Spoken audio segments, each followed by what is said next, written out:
So welcome everybody. We've got about 6 or 7 people here, it looks like. This is a workshop for GeoGebra Flex Activity, and I have been teaching 402 for the past 2 years now, and I have used GeoGebra a lot, and I want to share what I've learned with the department and others. But then when I realized only a few of us are going to teach 402, perhaps, then maybe I can get somebody else who was equally enthusiastic about the course. And Andre, in a couple of emails that I heard him, maybe I just overheard him talking, I don't know, but I know he is a GeoGebra enthusiast as well. And he's been using GeoGebra for stats a lot. And then most of us at least have taught a couple of stat classes over the last couple of years. So I thought, it'd be great if we did a kind of presentation where he does some stat. I do some 2D and 3D types of programs or simulations. And hopefully that can be something that people can use during the semester. So I'm going to go ahead. We have a lot of topics to get to. We'll see if we can get to most of them. We'll go ahead and let Andre get started. All right, cool. Let me go ahead and share my screen. So I'm just going to talk a little bit about GeoGebra first. I first kind of heard about GeoGebra a long time ago, but then I went to an AMATIC conference. I think it was in San Diego, and I started hearing that there is an app available for GeoGebra, and that app, then I found out the app actually has an exam mode, which kind of sparked my interest, and I started playing around with the app and found out it's actually a useful app for in class, that students can actually use their app on their phone in class and on a test even, because it has a lockdown mode. It locks the app in place, and they can use their powerful tool that they have in their pocket in order to actually do all the technology we need them to do in a statistics course. And it's a beautiful course. The app itself actually kind of follows a little bit more of kind of a TI-84 format, the way we would think about that if you've used that before. But it's a good app and it can be used. What I'm going to go over today is mostly the apps that we can use in class and online with this kind of transition that we're making. So it's kind of a list of what I wanted to go over. So let me make sure that you all have these 3 links. So I'm going to paste this into the chat. And you know what? I think I need to back up and repaste. Do you all see in the chat that there's a sign-in sheet? Or do you see that? I think I remember that I have to repaste it if somebody comes. You know, if they joined after you posted that, I don't think they see it, right? Let me grab it. That's not what I wanted. Let me grab that first and put it in there. So where is it? And then there's a sign-in code that I'm going to go sign-in code. So Control C. Let me put this in the chat. So here's the sign-in link. And then there's the code, which was right here. Make sure that we have all of it for you, so you can sign in and get your Flex, right? So there's that part. So let me share these links with you. Control C. I don't know why I need to say that. There we go. So this is the main link for GeoGebra. You can get access to the apps through this link. So on the main app download is this one that I use for the graphing calculator. That's basically does all the statistical tools that I would use in class. And I did use this the semester of COVID. We used this alone, and then at the end of that semester, I found out there's some better ways to do it online. There's some better tools online, but it's not incorporated into the app, so we can't necessarily use that when we go back into class. So this is the main app that I use, but there's other ones too. Right here is actually what Paul would be looking at for his class, which actually has an exam mode as well. So let me get you the other ones that I am using this semester. There are 2 links that I'm using this semester. One is the spreadsheet. There's the spreadsheet. And I'll go over kind of both and how I use it. And the other one is the probability refresh. There we go. So you can see it. Here's the probability link.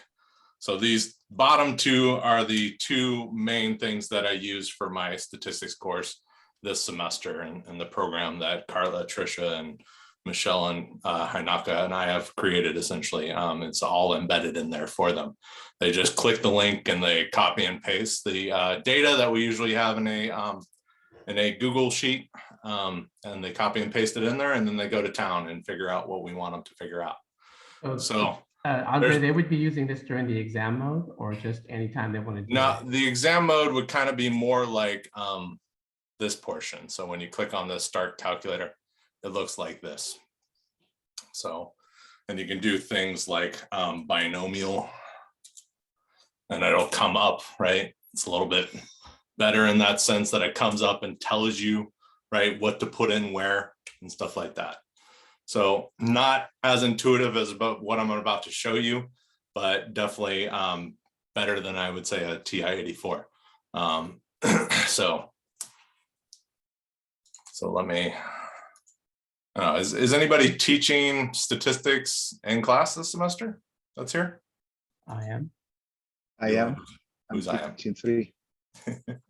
Luis, and who else was the other eye? That was me, Paul. Oh, you're doing it as well? Okay. I am. So, so I think it's going to take a little bit longer to possibly talk about this stuff, but if you want to talk about how to use this actually in your class, maybe I can make up a video too on how to do that. But because I do have some videos from the time I was on when we're doing the coronavirus semester, right? Spring of 2020. So, so I have a lot of videos of me working this particular site because that's all I knew. And then I was playing around with GeoGebra, and I started going into here and playing in here and realized that there were all these things, the spreadsheet, the probability, and I started playing with those and realized I was, since we're all online, since we were all online at that time, right, this just made more sense for this program that's online. So I'll go over this today, but again, if you want to see the other stuff, let me know. Okay. Sorry to interrupt, Andre, but I have a question. So I was looking at the download feature, and I did download the Classic 5. Do you find an advantage of downloading or not when you're trying to maybe work with GeoGebra? You know what? I told my students about that download stuff, and I feel like the only way you would want to do that is if your bandwidth sucked or something like that. And that way you're not taking more of your bandwidth if you're making videos or something like that. Okay. I did have a student one semester, it was a pre-statistics class that I was having them use GeoGebra for. And he didn't have a phone, a cell phone, but he had a computer, a laptop, and he brought his laptop in, and I would just for test, I would turn him around so I could see his screen while he was taking the test, and then watch everybody else too. So yeah. All right, so let's maybe go and see what we got here. What was I gonna do? I lost my page. This kind of gets me, kind of reminds me what I wanted to go over. No, so, all right, I shared the links. Screen to screen, you're pretty smooth. Let's go to the spreadsheet again and look at the spreadsheet. So GeoGebra is, I believe it's a great tool. And like I said, I found out about probably, it was probably 5 years ago now, I want to say, whenever that AMATIC in San Diego happened. And when I found out about it, I was doing the statistics then, and then I didn't do one again until I got here at SEC. It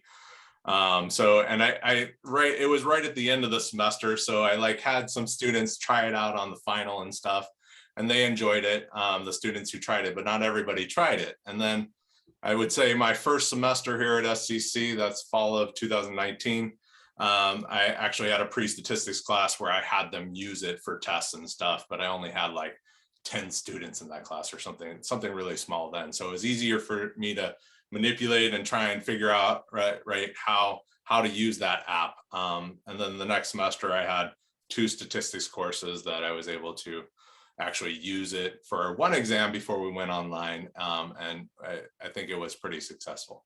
So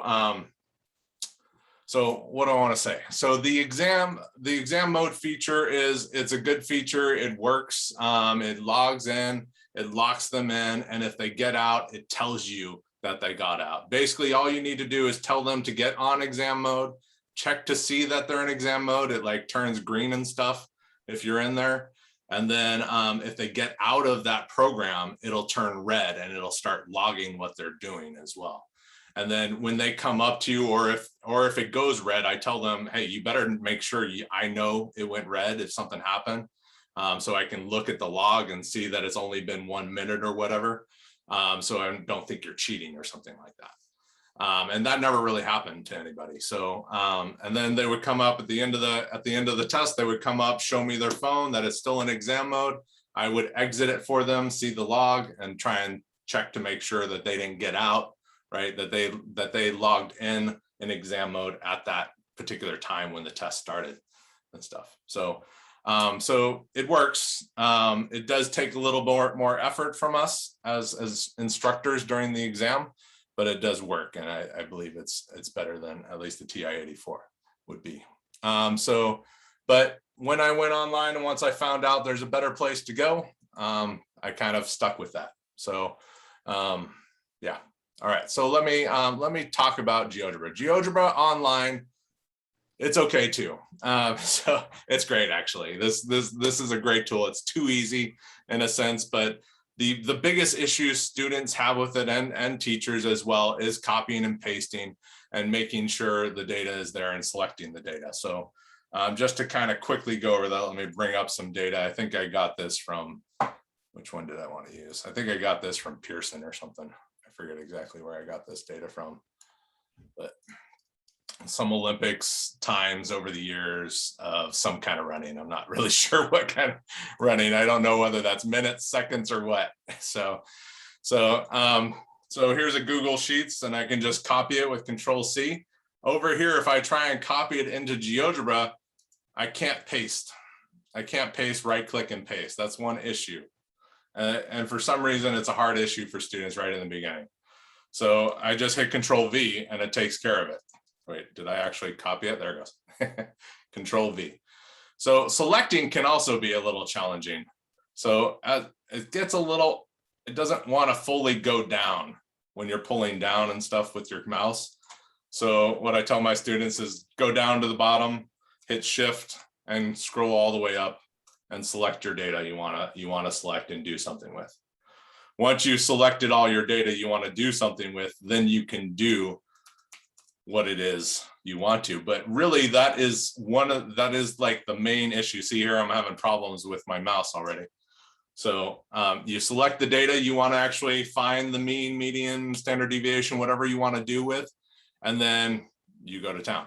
So, and do your work. So let me show you how to do that. Those are the two hardest problems. From there, the only other problem I've had with GeoGebra is when you have like one problem you're doing, and then you try and do another problem on top of that problem. Sometimes the numbers will come out wrong and stuff like that. So you want to actually refresh the screen. You mean like redefining a variable or a function kind of thing? Yeah. Okay. Yeah, redefine, not, I don't know about redefining a variable or trying to figure out something else about it. Okay. Or actually doing a completely different problem on top of this one. So trying to copy and paste data into there, it would work, but it might use the old data or something like that. I don't really know what happens behind the scenes, but sometimes it's off.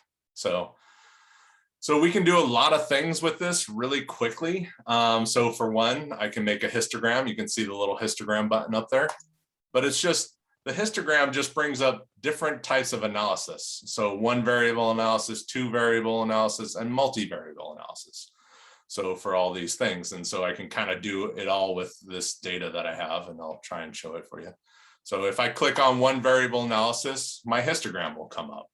I can change the size of the bars really quickly, almost to whatever size I want. It's a little too easy to make a histogram.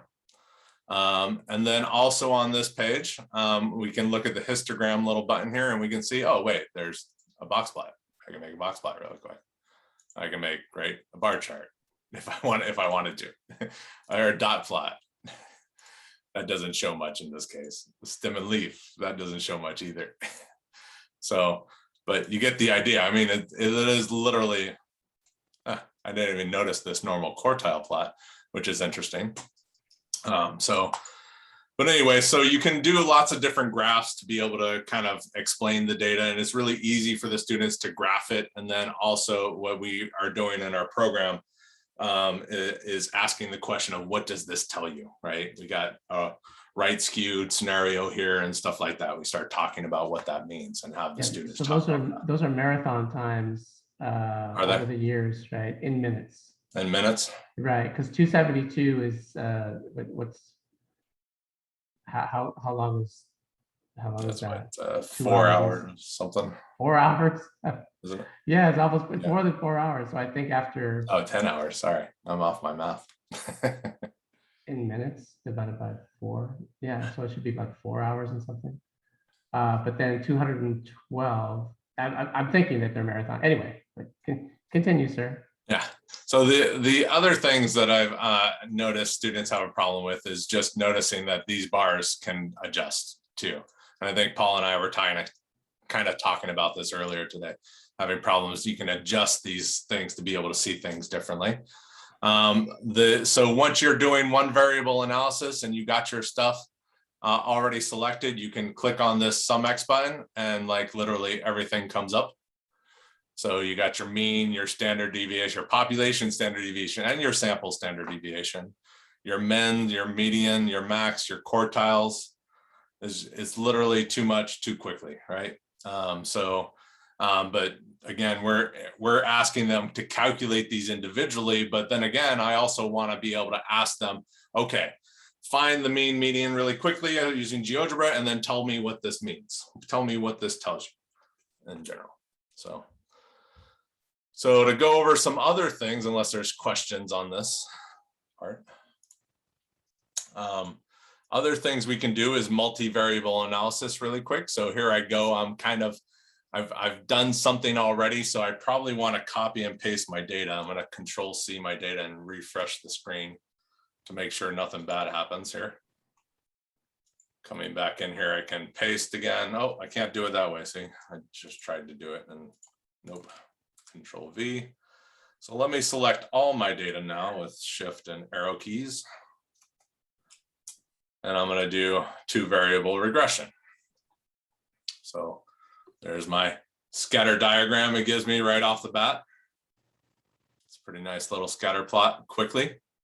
So a little residual plot, I don't know, not telling me anything right there, but we can click on this button again and it'll give us the means of each and the standard deviations of each variable. Also R values as well. So, and then down below, we can even do a little regression model.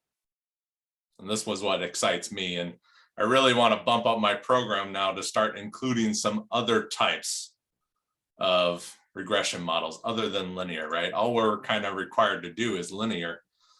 So, which it gives me a little, my linear regression model down below, along with the R value, right? The R squared value. So we can ask questions about that. And we can even, the student can even plug in a year into here. So if I wanted to explore, what was it like in 1970, right? Oops, what just happened there? There it goes. So you can actually plug in an X value and it'll spit out a Y value for you, just too easy. So I don't know, I'm kind of curious what this residual plot does now. Ooh. So it actually graphs out the residuals of each of them. It's interesting.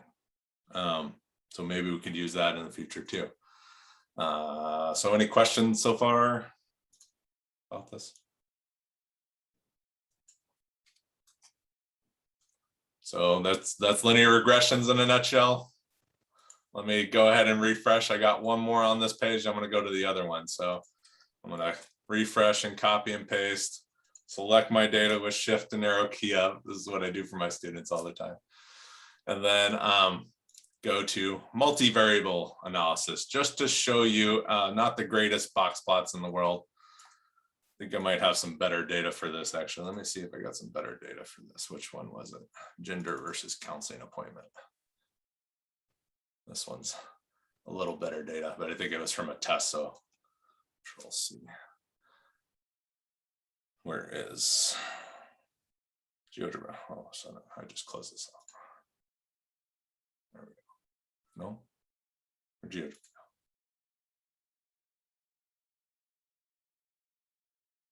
Did I lose it? I lost it. Oh, there it is. So let me refresh the screen again. I'm going to leave this page and come up with a better set of data. We can do, say I'm trying to select it again. I got to go to the bottom and shift and arrow key up. And then I'm going to do my multivariable analysis. It comes up with some box plots, right? You got your outliers scenario there. And then I think on this particular data, we were just asking them to make the stacked box plot and then describe what's going on with the data and what does it tell us from this exam that we asked. So you can get stacked box plots and really easily be able to have the student compare, right, sets of data that are similar. So, and then you can even, right, hit on this again and get all the mean standard deviations of each, right, set of data, column wise. The other thing we can do is, if you notice down here, there's this statistics bar. So we can do some tests, but I don't do the tests here. I'll show you another place to do the test. I do ANOVA here though. So when I have, right, 3 or more means to compare, we can do an ANOVA test and get the p-value really quickly, or the f-test statistic really quickly. And even, right, the other things that you might be interested in, be able to have students calculate some of these things. So, and the means and standard deviations of each as well. So that's ANOVA. That's really, this spreadsheet is kind of the hardest area to work in GeoGebra, but it really is just the copy and paste feature of it and selecting the data. So I'm kind of curious, has anyone used GeoGebra for their stat class at all? Any of the stat features? Looks like a no. Or even Desmos, because Desmos has some pretty robust stat functions. Okay, but maybe not. I haven't used it for stats. I've used Desmos for trading and other things like Jesse that. has Oh, not. there's some chats there. I think I missed it. Yeah. Negative. So it looks like what you would do if you're having them focus on GeoGebra for stat, you're just having them interpret values, right? More or less. A lot of interpretation. Right, Yeah, I mean, so we are having them do the calculations too. Okay. So, and explain them.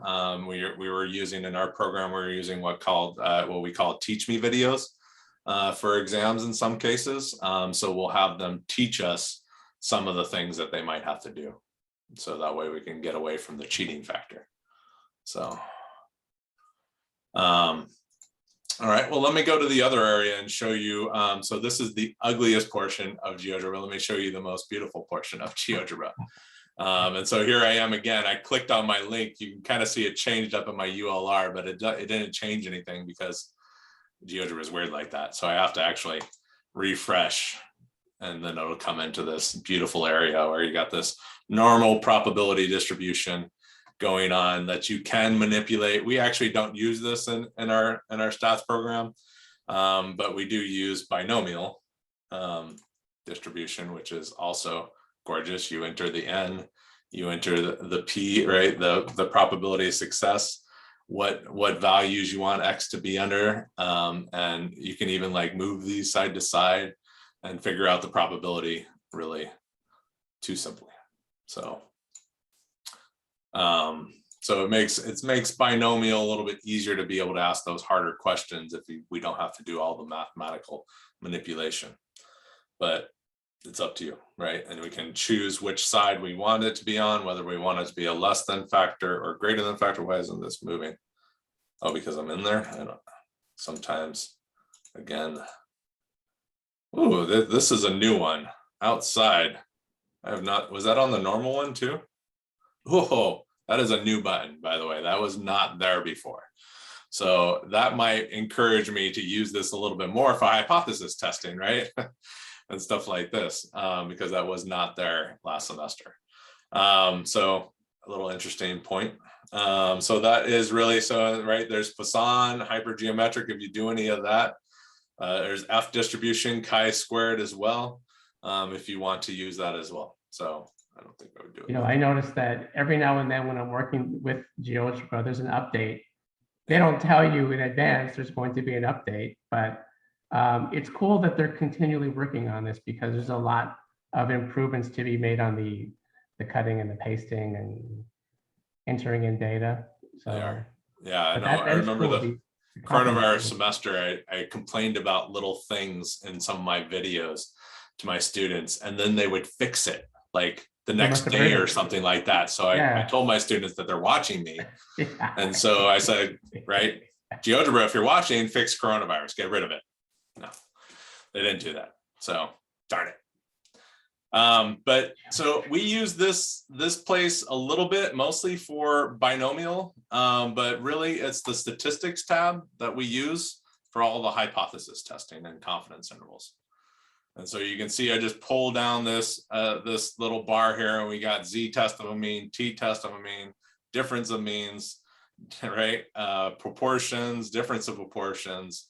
It has every single test and confidence interval, right? So here's our confidence intervals, our estimates that we can do. Also, it has goodness of fit test and our test of independence. So let me just show you maybe one test and one estimate. Let me go to t-test of a mean. So, and so if I want to do a confidence interval, we can choose our confidence interval. So let's just say we got a 90% confidence. I can put percent in there too, and it'll change it. I can put my mean in there. I'm just going to make up a mean of 15 and a standard deviation of 2.5. I don't know, I'm bad at making up numbers. And let's say our sample size is what, I don't know, 45.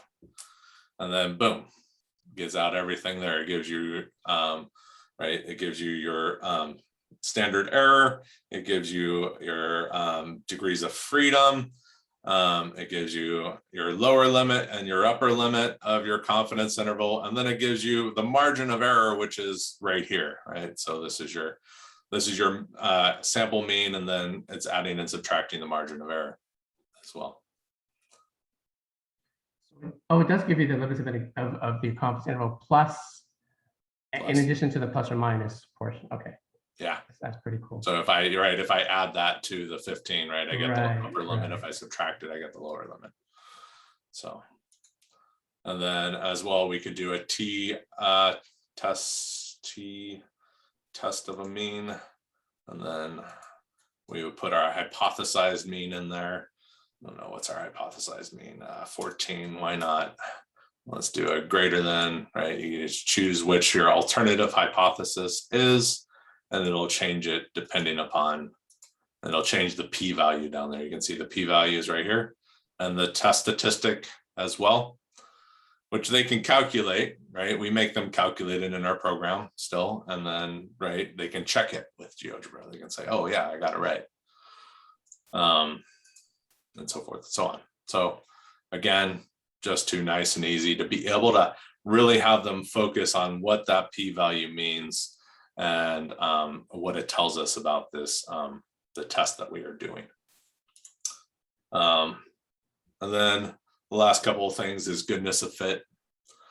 So goodness of fit, we can change how many observed counts we have. So how many categories we have, and then we can put in the expected count. They have to calculate, right? Because there's two different versions.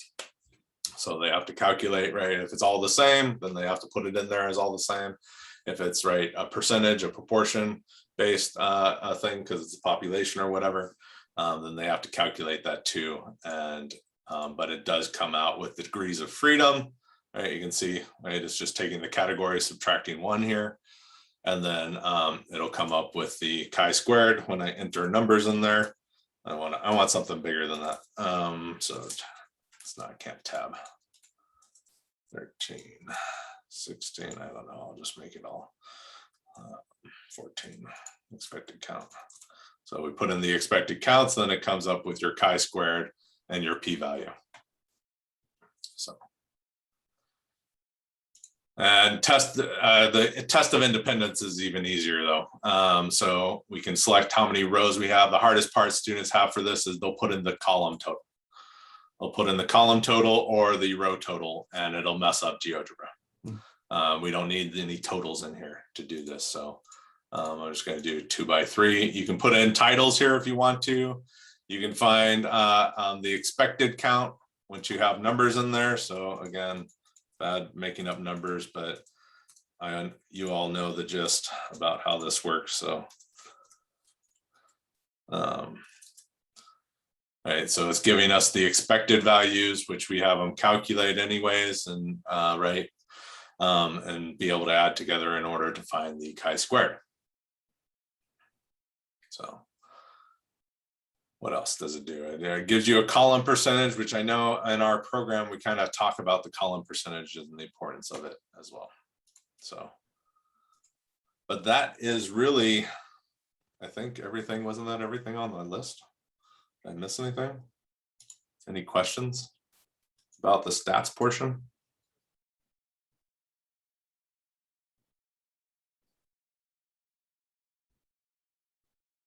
I think I went over all of it. So as far as all of it, so that you could possibly do it. So we're recording this and we're gonna hopefully put it on the math Canvas page and have it out there for you. George, if you want it, I'll try and send it to you.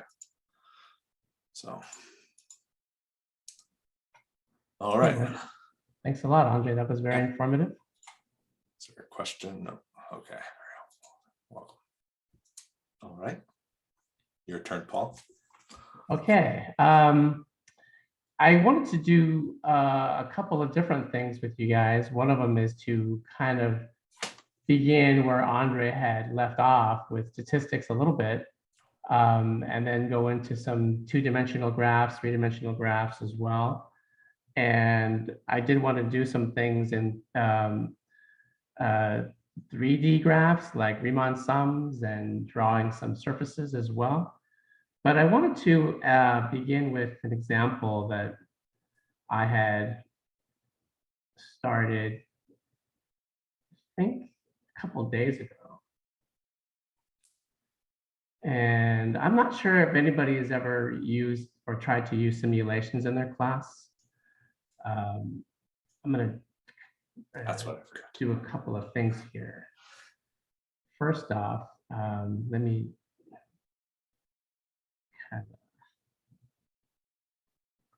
initialize some things.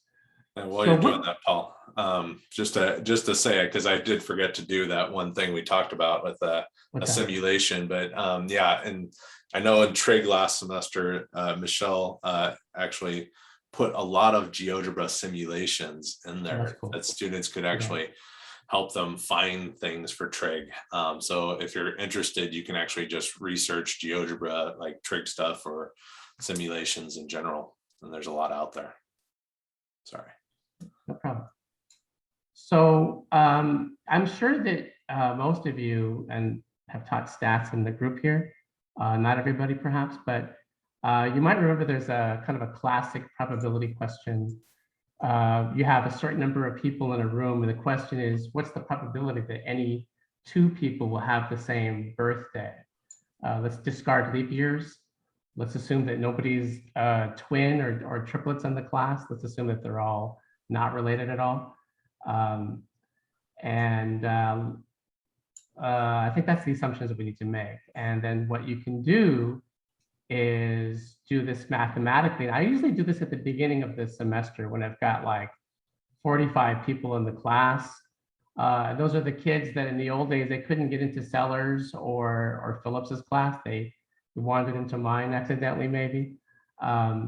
But has anybody ever seen the question, if you say you have 30 people in a room, what's the probability that any two have the same birthday? Has anybody ever seen that question or pondered that problem at all? Yes, I have. And how did you come about the solution to that, if you don't mind me asking? Can you repeat the question? How do you, like, so if you pondered the question, how do you begin to answer it? Like, how do you figure out?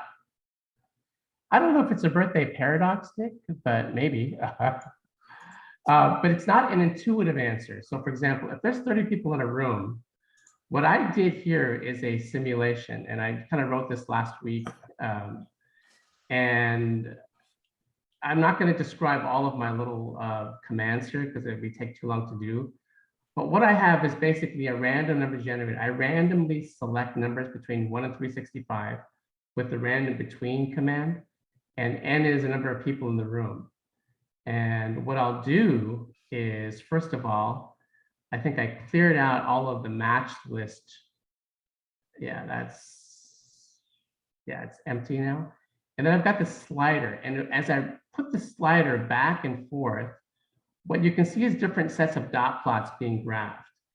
And where there are frequencies where you have 2 at a height of 2, that means there are, in this particular example, that means there are 2 such dates that are the same. So in this particular group of 30 people, perhaps, 2 people have the same birthday. So in that case, yes, 2 people have the same birthday. If I continue, sometimes there's, in this case, there's 3 different sets of people with the same birthday, or 3 different pairs of people, I should say. Sometimes there's 3 people with the same birthday. But as I rotate this back and forth, or slide it back and forth, what you can notice is that here, the A value that I have here is how many times I've actually done this exercise. The C value is how many times there were 2 or more people with the same birthday. So going back and forth, and I can do this quickly, just go back and forth. You can see that A, which is the length of that list, which is the number of times I've done this exercise, I can quickly get up to like 500 trials. Just go back and forth. I did 1,000 earlier this morning, but I can stop here. You get the idea.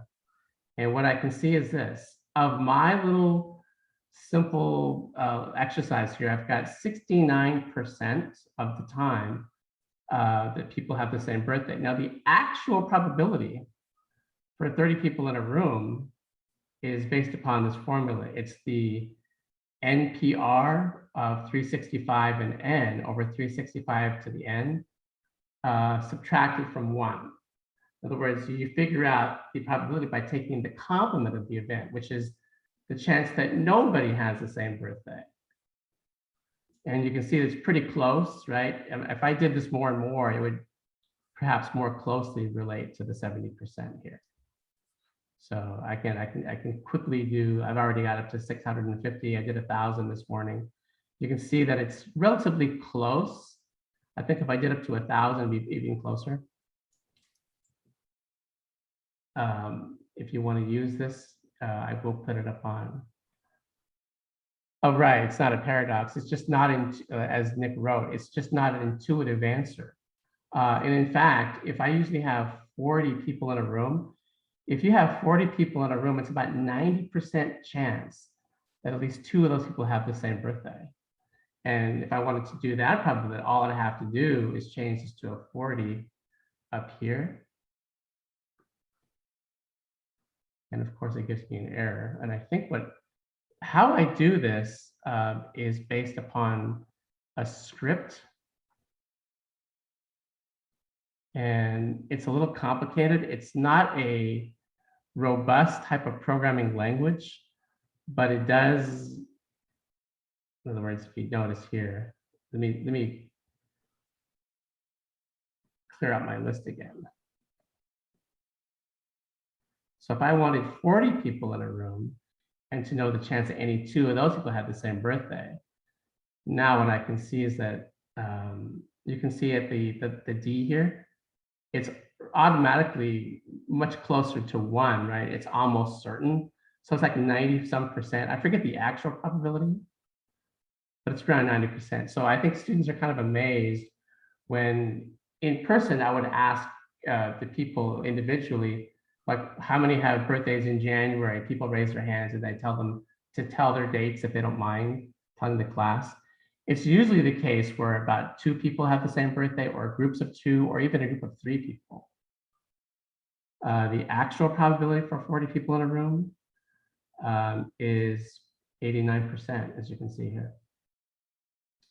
I did another one last week as well.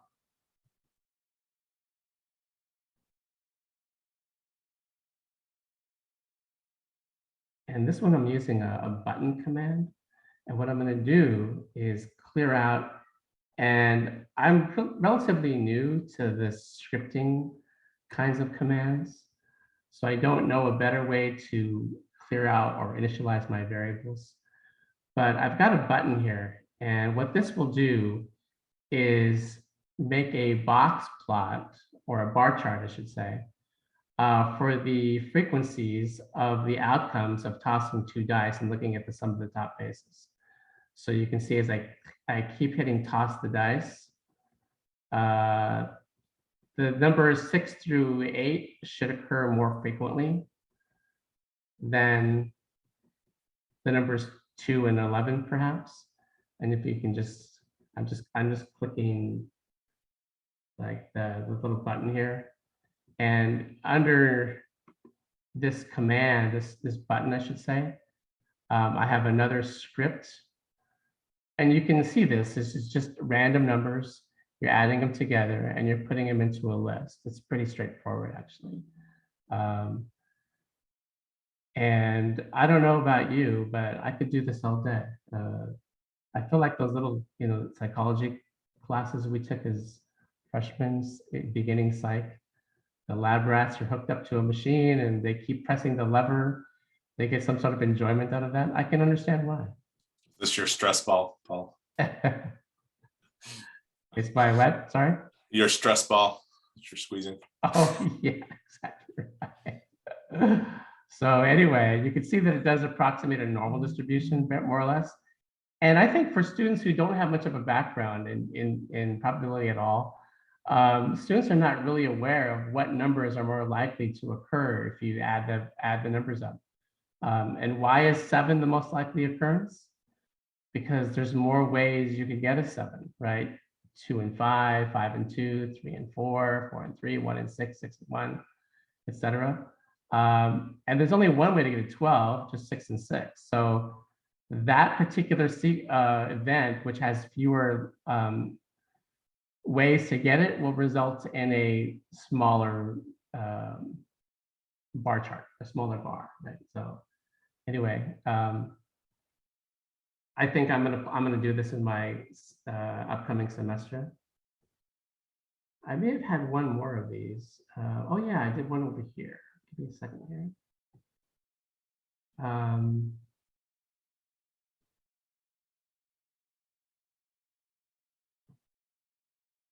This one's a little more complicated. I'm gonna clear out my data. And I have another button here. We're still talking about sorts of applications. And I have a button called Get Confidence List, or Get Confidence Interval, I should say, is what it actually does. And what this does is basically the following. I take a random number between 1 and 100, and I generate that 200 times. So these commands are a little difficult, I think, when you first see them in GeoGebra. But here's my population. And then I take a sample of that population. And then I think Andre may have put down the t-mean estimate. I'm not sure if he did that, or maybe he had In a different place, yeah. A different place. That's how you would do it. This is basically the command to do so. And when I hit Get Confidence List, what it will show me, if I can make this a bit bigger here,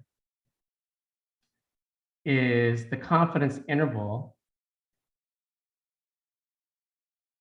most of which will contain the mean, which I wrote in red. So if you notice this command here, it's the mean of the population where my cursor is. And I just put that in red. And most of these intervals contain the mean of the population, but a few will not. And Already got 3. Yeah, so if you notice, I did this morning. It was a little difficult to do so, but I have a list called outside. So of these intervals that I've just generated, 4 of them did not contain the mean. And I think that's one of the things that I liked about this exercise. I'm sorry, Patrick, I missed your message. No, you don't, it doesn't matter which way. In other words, in the previous example, all I had to do was go back and forth with the slider. And all it does is perform that particular set of commands that number of times. It doesn't matter. In fact, it's kind of like an undefined, it's like an unlimited for loop. But if you just want to perform things repeatedly, the slider is a good way of doing so.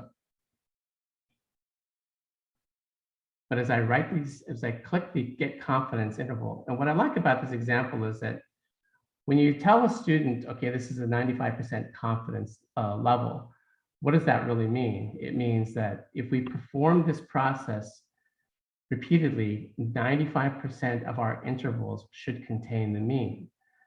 And the author, I usually use Triola, makes the point, it's incorrect to say that the mean of the population has a 95% chance of being within the interval. It's the opposite. It's the 95% chance that the interval contains the mean. It sounds the same, but what I'd like to emphasize here, it's actually the intervals which are the variables, not the mean. So what you notice here, I've got like 5 of them, 6 that actually did not contain the mean. It's about 0.08. So I think it's a pretty good exercise to let students maybe click the bar here, and I don't know. Again, I could do that all day. So I'm hoping that what Andre showed you and what I've showed you is something that you might be able to use.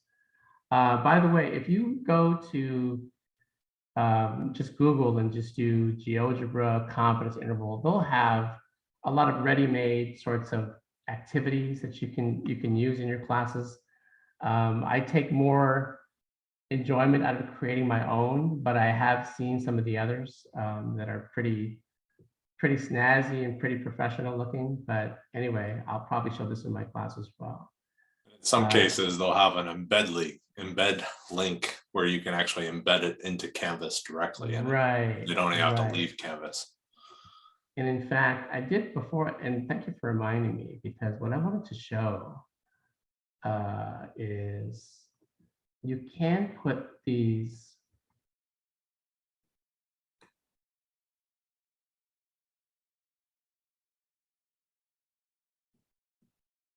GeoGebra applets inside of a Canvas page. By the way, I haven't read any of these things. Have you guys? Let's see. Here's one. The sequel. So I may, if there's time, I may show you guys this thing that I drew here. So this is a circle in 3 space, but just GeoGebra within Canvas. It's kind of cool. I think I did this with the embed link, as Andre was saying. You can embed this within there. You have to copy and paste a little bit, but kind of cool. That is cool. That's really cool. Again, I could look at this all day long. Hopefully you find some of these a bit interesting. I always tell my students this is going to be fun, but I usually say fun for me. I don't know for the students, but anyway, let me go back to GeoGebra. And again, if you have comments or questions, please type it in or let me know. I don't mind being, just tell me right up front. You don't have to type it in chat. If you have questions, just blurt it out. I'm more than happy to try to answer. We're not going to break you into groups and talk about your feelings. Whatever you guys have on your mind, please say. Okay, so let's see here. I wanted to do, how much time do I have left here? 10 minutes. Time goes by so fast. I wanted to do some 2D things, but maybe what I'll do is I'll go to the 3D. So to do the 3D, if you just do the /3D,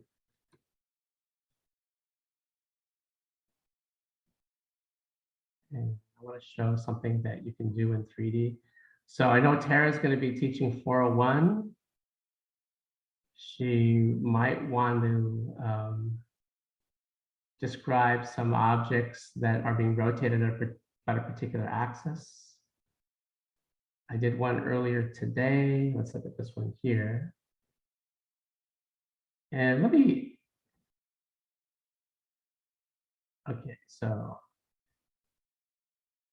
if you put in 3 dimensions, f of x equals sin of x plus 2, it assumes that you're graphing a function just in the xy plane. So that's why you can see here that the curve just appears as a flat sort of line, right? That's just the line sin of x plus 2. But within GeoGebra 3D, if you put rotate and make this slide, just this statement here, rotate f n, which the GeoGebra program assumes it's in degrees, and then hit just play, sort of, it just kind of rotates around. To get the actual surface, if you type in the surface command, it shows you kind of cool, like what that would look like if you rotated around the x-axis. If you want to change it up a little bit, if you wanted to change this to the y-axis, you can do so. By the way, when I change the surface command, it automatically changed the rotate command as well. And oops. When I have to, oh, I didn't know it. I lied. It doesn't change this automatically. Let me change this here. I thought it changed them both at once, but I guess not. But this would be if you're rotating around the y-axis and what that would look like. Now, to get a better vantage point from that, you can go to settings. If you go to settings here, that's not the one that I want. Let me try that again. Show the X.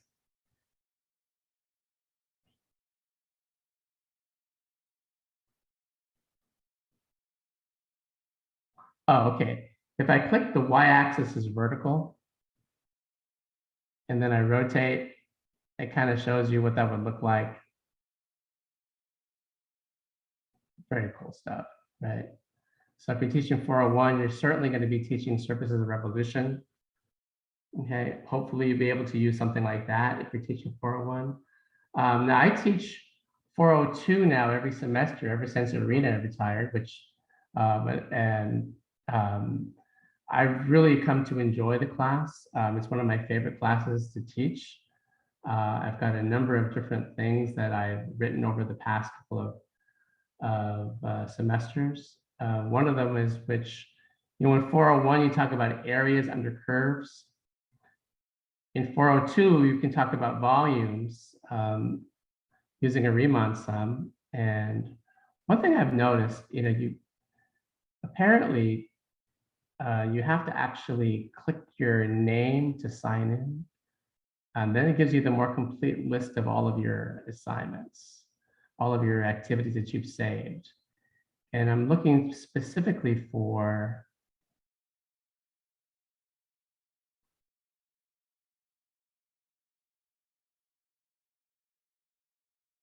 as you can see, I've drawn so many of these over this last, oh, here we go. And let me open this within the app.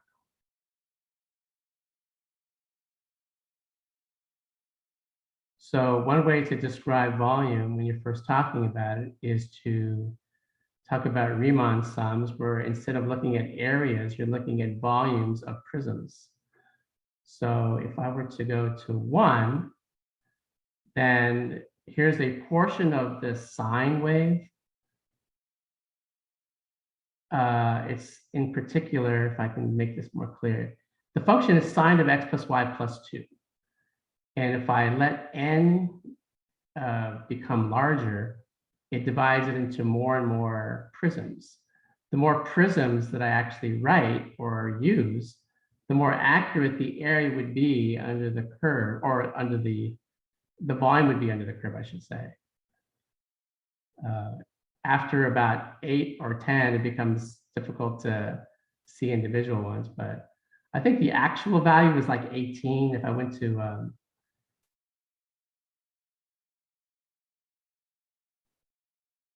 I don't know why does it stops. So one of the problems that I've had is that sometimes the program just sort of stops. I don't know, maybe there's too many computations. Doesn't it do the integral as well? Like you can put You the know, formula. it can do the integral, but it's not a clean sort of way to write it. In fact, if you go to, I think, yeah, so I think if I did this,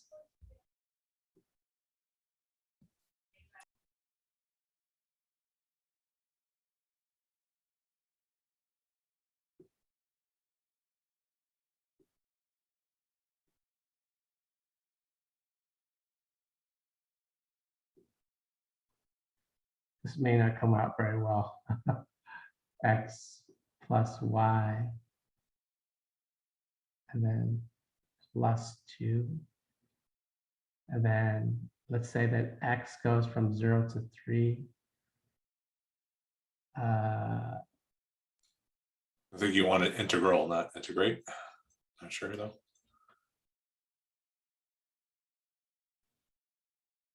I'm sorry, Andre? I think you want an integral, not integrate. You're right. It was trying to say something there. Yeah, you're right. You're right. I haven't, as you can see, I haven't used this command very much. I didn't use it at all, but I just saw it kind of come up with something when you're typing. That's the great thing about GeoGebra. It'll kind of help you. It even tells you, right, the function, start value, end value, Boolean, evaluate, and stuff like Yeah, that. this may not work because I think I have my parentheses not quite right, but yeah. I apologize for that. I use Desmos when I'm doing triple integrals. I find it really cumbersome to use, but if you do the integral command twice, it should be able to do it. And I'm not going to fool with that in the limited time that I have, but Desmos can do the integrals much more easily for double and even triple integrals. We're almost out of time. I did want to show maybe at least just a couple more of the figures that I've drawn. Here's one that I draw in class. Let's see, it's not saying that. It's drawn with a surface command. It's actually not very difficult to derive the surface command here. But what you actually do is you take, like if you see this blue, like taking all the rest of these out. This blue circle, and imagine it rotating around the z-axis in this way. And as it does so, it'll trace out a circle of radius, whatever that point happens to be from the x or say the z-axis. There's two variables that you kind of have to focus upon. I use u and v. So the cos of u and the sine of u takes me around the blue circle. The cos of v and the sine of v take me around the z-axis.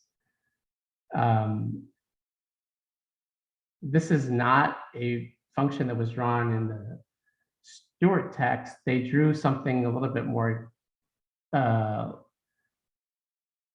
similar to this, but I just modified what they had to make this torus. I thought it was pretty cool. But there is examples in this 402 text to find the volume of a torus, which can be done with the sort of the commands within GeoGebra as well. Yeah. Yeah, It's 2 o'clock now. yeah, it's 2 o'clock. And one last thing real quick. In 402, we talk about the Tn and B vectors. And what I drew here is a space curve with the t, n, and v vectors drawn at a particular point. And the t stands for the tangent. The tangent vector you can see is either green or it's cyan. It's green if the figure is moving upward, cyan if moving downward. The binormal vector is either blue or purple, and it's blue if it's facing upward and purple if facing downward, sort of like a roller coaster. The n vector, which is red, as I colored it, always points inward to the curve, and I also parameterize a portion of the XYZ plane. I can make it go faster. That's so cool looking. Like I said, I can. Well, That's a little too quickly, but there's points at which it sort of changes concavity and it sort of flips around. And I tried to draw points on the curve where that actually occurs, but anyway, we're beyond the time, and I know you have other flex activities to get to. I thank you guys for coming. How many do we have here? We had, at one point, I thought we had like 15 or so people, but that's fine. Okay. I have a little question. Yeah, sure. Go ahead, Luis. Can you visualize gradients and divergences and curves, especially curves? You can. I have written applications where I can draw the gradient. I don't think GeoGebra is the best application for that. I think Mathematica has a very robust way of doing that. But yeah, I've written some applications where I have the vectors for the gradient, especially when I'm doing max and mins, like the Lagrange. But yeah, it can do that, but it may take some extra work because it's not readily built into the program. And or applications of the Green or the Stokes theorem? Yeah, so I've used GeoGebra to give examples of that. I think I may have one here.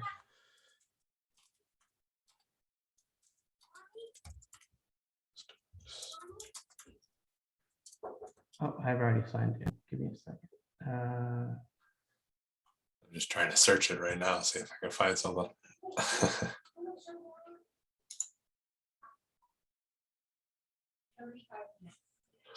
Let me share my screen, Paul. Yeah, go ahead and share yours. I thought I found wrote one. I can't find it amongst all the ones that I've drawn. Let me go ahead and stop my share. You can go ahead and go on. I got it. There we go. I was able to snake it from you. I don't know if this is cool. kind of what you're meaning. I literally just Googled GeoGebra Stokes theorem, Luis, and this is what it came up with. So I don't know what happened. And there are a lot of features that are available in online, a lot of different applications. And somebody wrote this. You can see the author's name there. And I like to do my own stuff, but every now and then there's something that's really cool that I use. That is pretty cool. But it's not built in. Yeah. So somebody had to really program that in. So they did. Any other questions you may have? No. Thank you very much. Yeah, thank you guys too. Enjoy the rest of your day. All right. See you around.